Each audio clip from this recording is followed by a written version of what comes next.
Hey everybody, welcome back to the channel. Thanks so much for tuning back in. If you're one of my new viewers, big welcome, and make sure you hit that subscribe button and the notification bell so you can be sure and stay up to date as I check out some of these remote hidden facilities out here in these desert test ranges.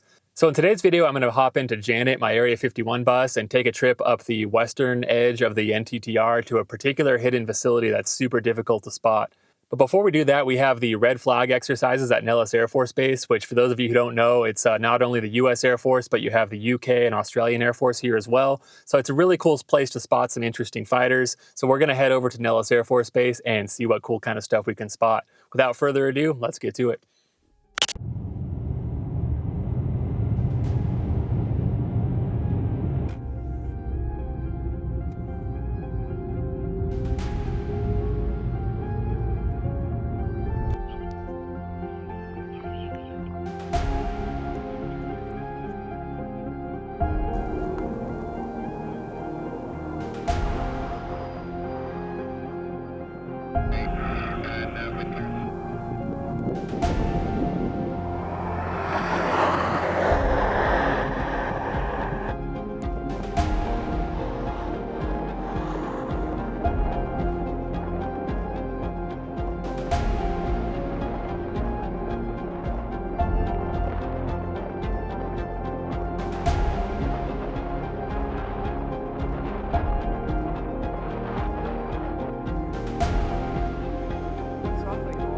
Yeah.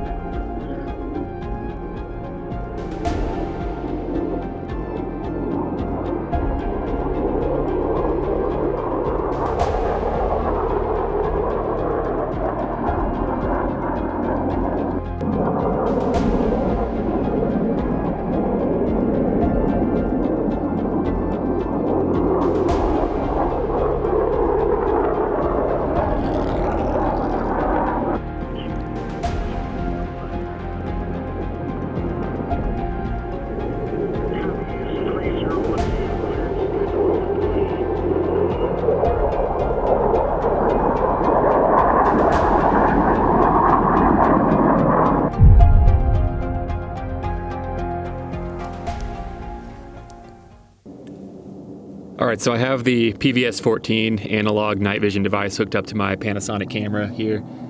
As you can see, there's a lot of ambient light, so it makes spotting the aircraft a little bit difficult. It just kind of looks like a cluster of lights taking off here. This is the one of the C-130s.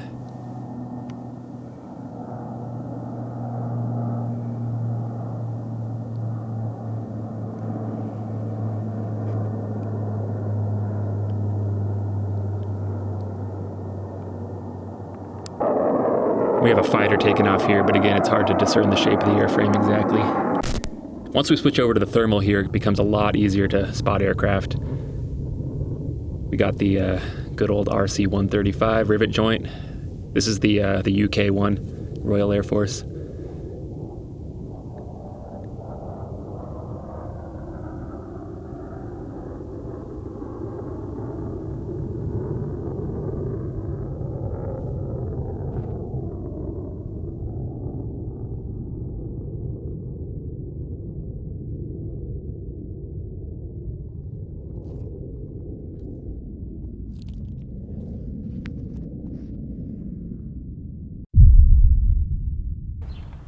All right, I just got done getting an oil change. I got my Honda Trail 125 strapped to the back here. So far, I'm pretty happy with this bike carrier. It's worked out pretty well.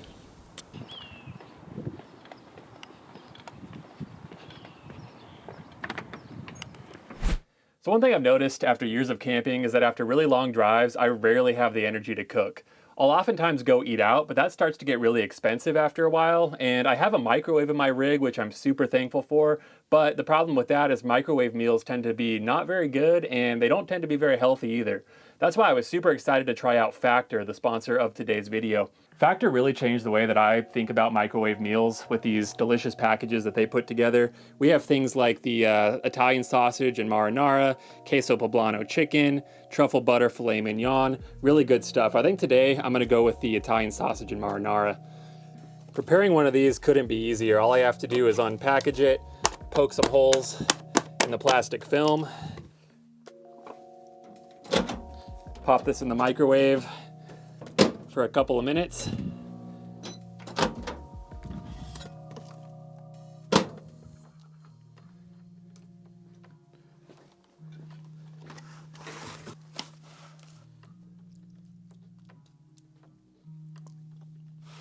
Delicious. The really cool thing about Factor is that I can choose from a menu of 100 plus dietitian designed meals, so I get the variety, the convenience, and the confidence that I'm getting the proper nutrition that I need to fuel my travels. So if you're like me and you find that your busy lifestyle makes it hard to find meals that are both tasty and nutritious, give Factor a try today. Head to factor75.com or click the link below and use code UNCANNYFB50 to get 50% off your first Factor box, plus you get free breakfast for 1 year.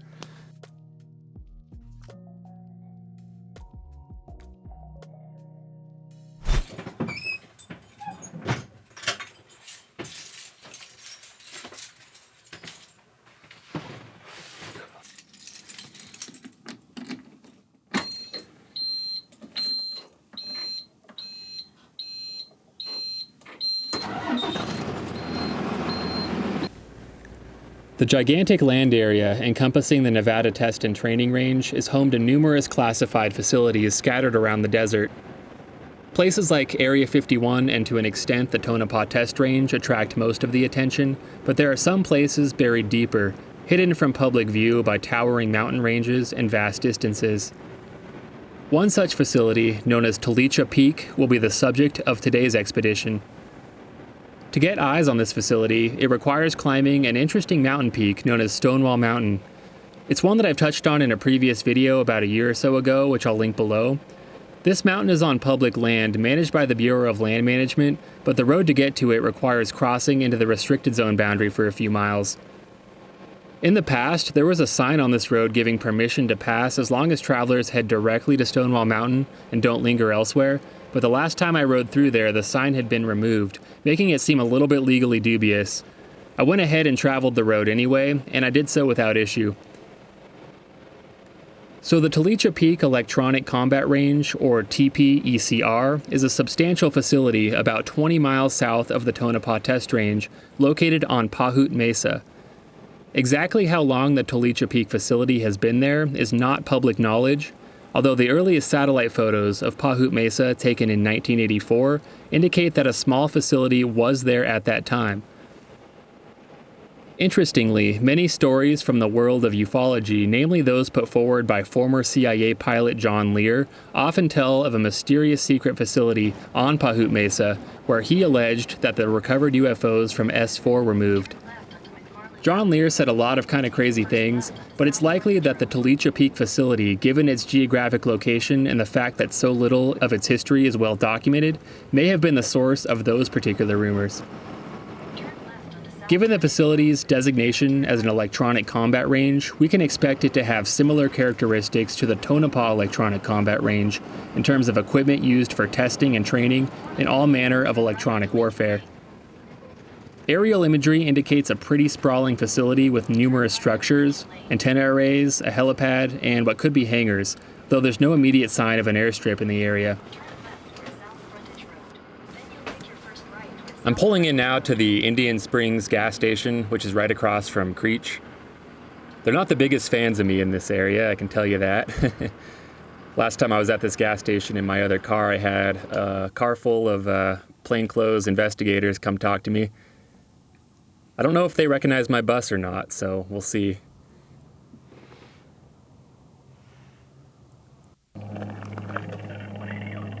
We got some Black Hawk operations going on across the highway. A little bit further to the east than Creech. I believe these are search and rescue training. They've had these going on for the last couple of weeks during Red Flag.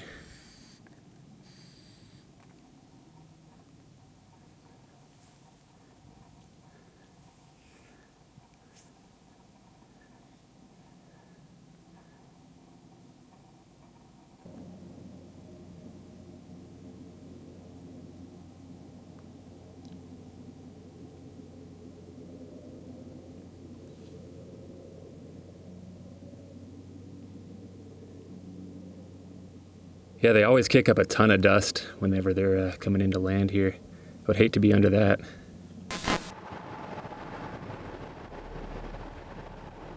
right, well, no visits from any OSI investigators this time.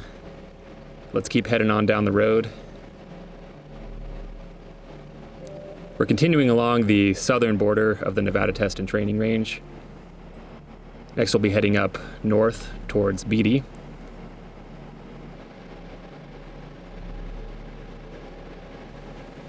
Continuing on 95 past Beatty towards the town of Goldfield, eventually you'll come upon a paved road heading off into the desert.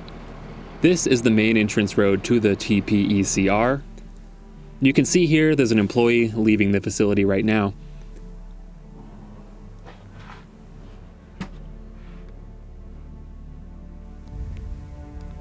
Just over 2 miles down the road sits a guard shack.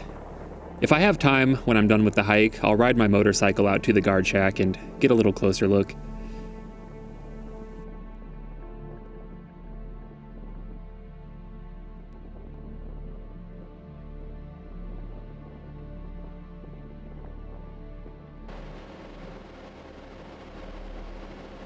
Just past Lida Junction, we'll be leaving the pavement and taking a small dirt road and following it to the northeast.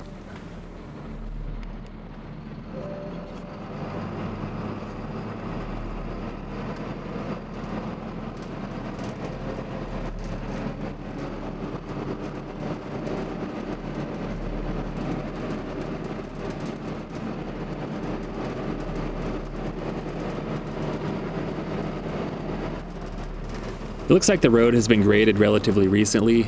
Sometimes it gets washed out after rainstorms, but given that there is a gate down here that is used occasionally to access the Tonopah Electronic Combat Range, I suspect they keep it at least relatively maintained.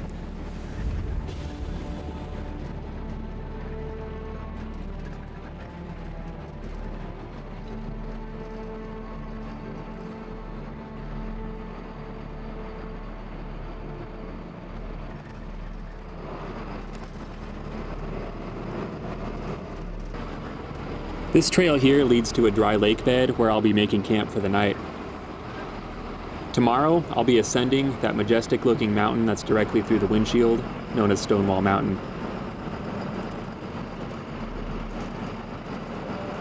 The very top of the mountain, unfortunately, is just inside the restricted zone, but I'll be getting as close as I can get.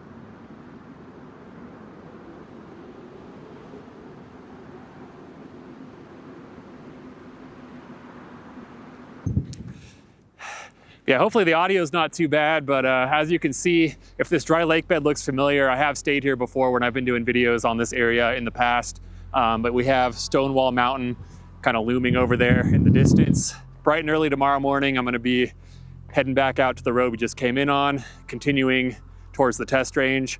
And then, as I mentioned previously, there is a little corner where you actually do have to cross into the test range. And that area, as far as I'm aware, is still legally passable. Though of course I'm not a lawyer and that is not legal advice. But I did not encounter any blowback from my last video crossing at that point. So we'll scope it out tomorrow and see what it looks like.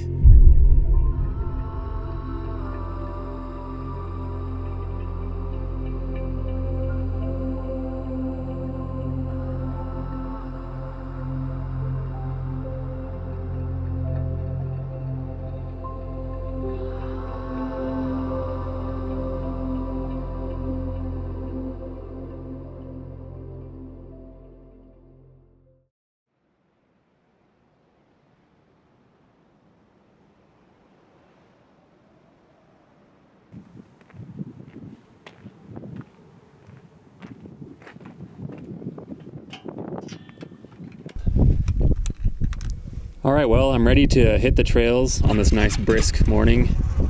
Got down to about 19 degrees last night, so it is still pretty wintry in this part of the desert. I had to run my diesel heater most of the night.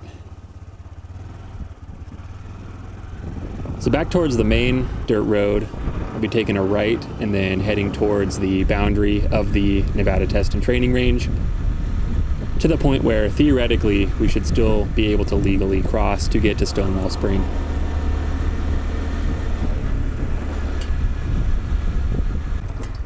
You don't want to take a left here because that leads you to the restricted signs. If we continue straight, this should lead us to the place where we can cross.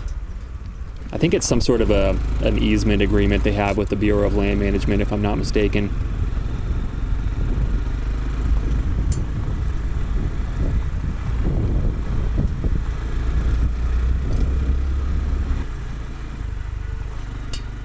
Oh, what do we have here?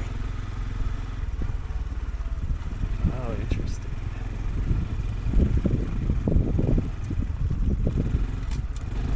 Well, this isn't exactly what I was expecting.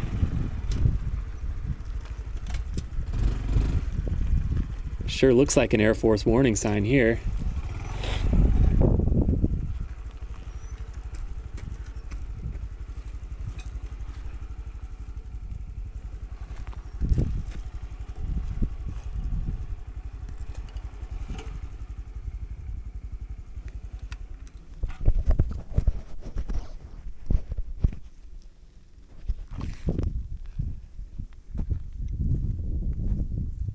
Yep, U.S. Air Force installation. And there's a barbed wire fence now stretching across the road here. This was definitely not here last time I was here. And those two poles over there used to be what held the sign that said you could pass. Well, it looks like I'm gonna have to potentially work on finding an alternate route to Stonewall Mountain, because this is all new. So that's a bit inconvenient, I will say. So what I may have to do is a little bit of extra work to see if there's a way I can get to Stonewall Mountain without crossing this boundary here. So all right, well, luckily I was able to find what looks like a very old mining road that stretches off towards the mountain. That'll at least get me part of the way there, after which I may have to just do some cross-country riding, which I don't like to do. This bike isn't exactly the optimal tool for that job, but we'll do what we have to here. This route is going to require crossing a very, very tiny sliver of the restricted zone. But as long as there's no sign telling me not to, I'm just going to go ahead and do it.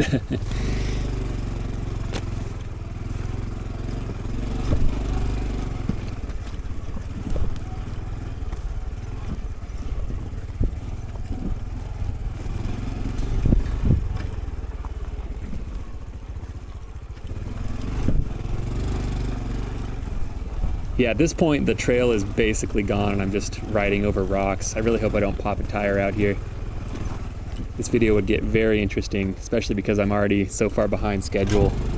We're still in winter, so the days are a little bit short, so I got to make every minute count here.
Ooh, all right. Finally getting close.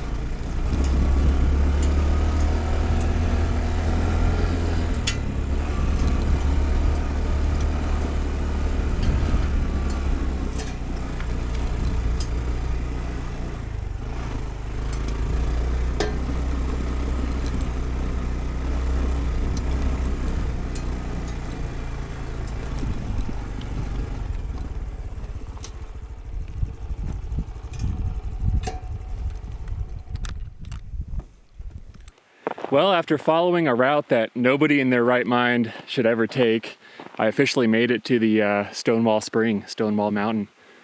Got to give the Little Honda Trail credit once again for taking me somewhere that it has absolutely no business being. Anyways, I'll show you guys around the spring here just for a minute before I start climbing this mountain. Last time I was here, there was a herd of bighorn sheep about halfway up that hill. I don't see any wildlife at the moment, but oftentimes you'll see wild burros and wild horses in these parts. I could see a few herds of wild horses kind of off in the distance, deeper into the test range. So anyways, let's see what we can see around here. Yeah, this was all frozen last time I was here.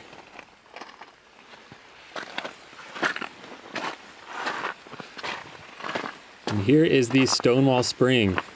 Basically Niagara Falls by Nevada standards.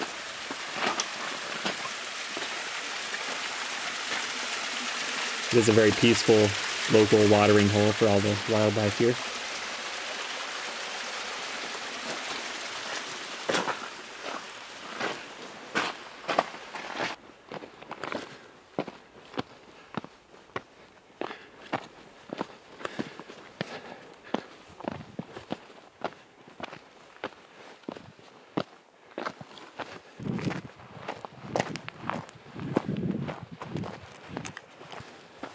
All right, so there's this little old mining road that goes up into this ravine, and that's where I'm going to be starting the ascent.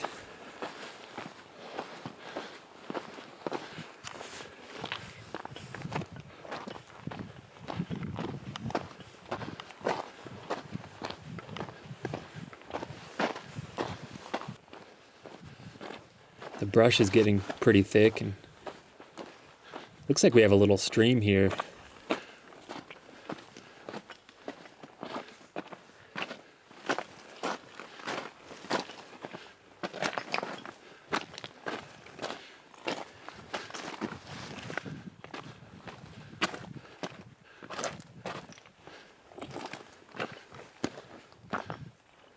Yeah, I don't think this is the same water source as the Stonewall Spring waterfall back there. There's a lot of moisture in this mountain, that's for sure.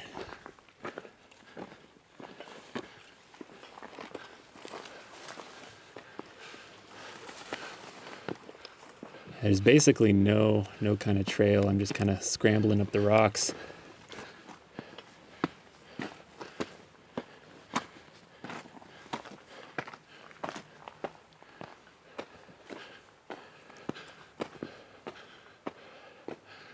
Man, it sure is beautiful up here. Wow.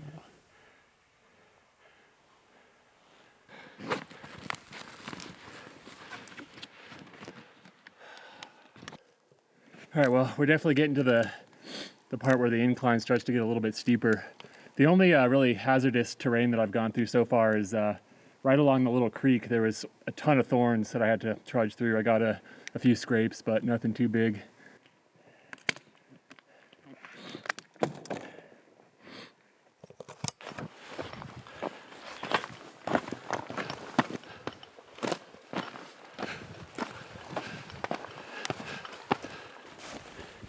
Following the little stream, it's really opened up into this lush valley.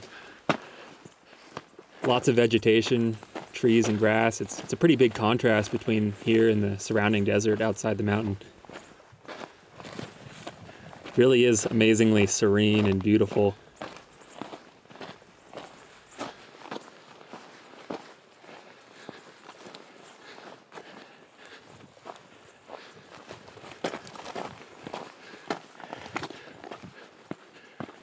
I can hear a fighter passing overhead somewhere up there in the clouds. Might have come from Tonopah, or could be one of the Red Flag fighters that took off from Nellis.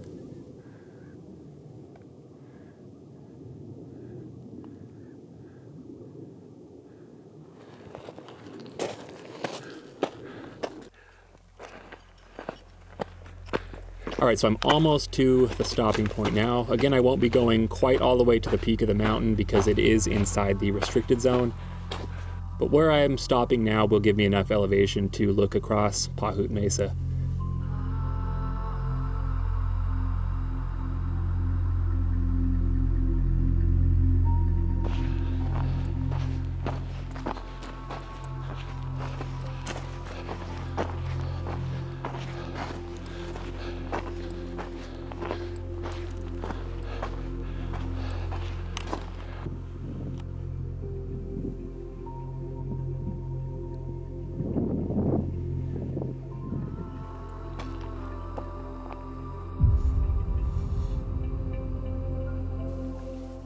Looking through the lens of my camera, the vast expanse of Pahute Mesa stretched out below.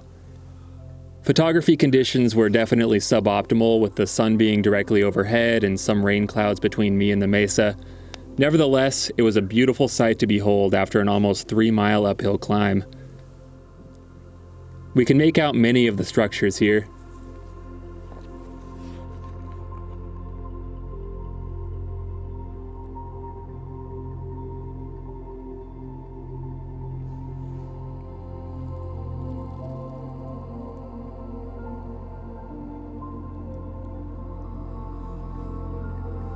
And what looks like a larger vehicle, maybe one of the notorious white government buses that serve the NTTR, winding its way up the road to parts unknown.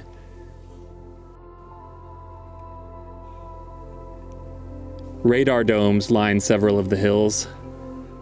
Interestingly, these two here on top of what's known as Black Mountain are actually connected to the Edwards Air Force Base range rather than the NTTR. Here is the large storage yard containing various vehicles to be used as target practice. Unfortunately, I can't spend the night up here this time, as the temps would likely be down into the single digits, so I have to pack up soon to avoid making the treacherous descent in the dark. Whether these clusters of buildings cloaked in a haze of mystery contain advanced electronic warfare equipment, or John Lear's UFOs, I'll leave that up to you to make up your mind. I'll include this little piece of history from a former worker at the site, sourced from Tom Mahood's excellent website otherhand.org, which I frequently reference and highly recommend reading to those interested in secret bases. I have no current knowledge of Tolicha Peak Pahute Mesa facilities, but I did work there and at the Tonopah Electronic Combat Range in the mid-70s to early 80s. At that time, as you indicated, all that was there was the Tolicha Peak Electronic Combat Range. To my extensive but dated knowledge, Sandia does not have any facilities at Tolicha Peak. They do, as you know, have a facility at the Tonopah Test Range. I don't recall the exact date that operations began at Tolicha Peak, but there was a small operation there in the mid-70s. At that time, it operated as a satellite operation of the Tonopah ECR. As more money and equipment became available, it grew to a rather large operation. It was operated by the 554th Range Group at Nellis and later by Ford Aerospace as a contractor to the 554th. I understand that Ford lost or sold the contract, so someone else is now operating it.